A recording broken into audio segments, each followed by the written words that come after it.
Well, all right, folk. And I forgot to tell you on yesterday's video, usually we do the Saturday buffet, but whoosh, we got the Buster. He was busy yesterday, so he gave me a call and we decided we're going to come out on, we're basically doing a Saturday buffet on Sunday.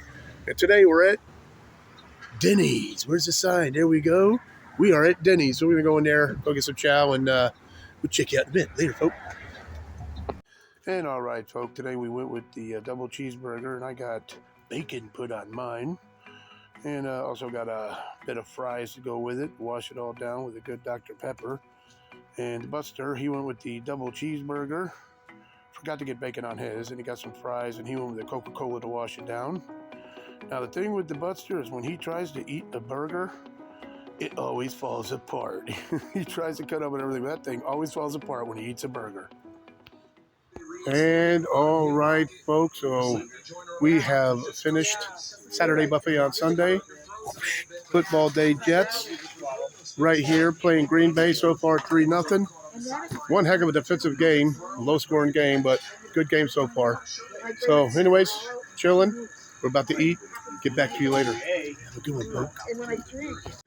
Well, all right, folk. So the game's over. Jets kicked butt in Lambeau, and I'm pretty dang psyched. That's 3 in a row. I cannot remember the last time we had 3 in a row. So anyways, we got Eddie hanging out, Mike's hanging out. We got the TV outside. We're going to watch some more football. We're having a heck of a good time tonight.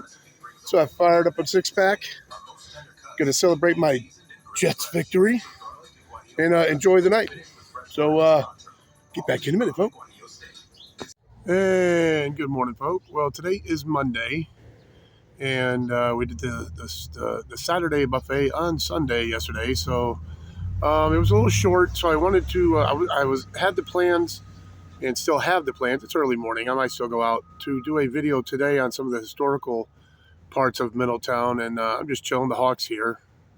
So I just had some bits of steak left, so I went and put that out for her, and hopefully see if she comes down to eat. Figured I'd come back to the van and just leave her alone, let her do her thing. But anyways, hopefully today I go back out there and I do this historical part of Middletown here in Connecticut, and hopefully I'll get back to you later, folks.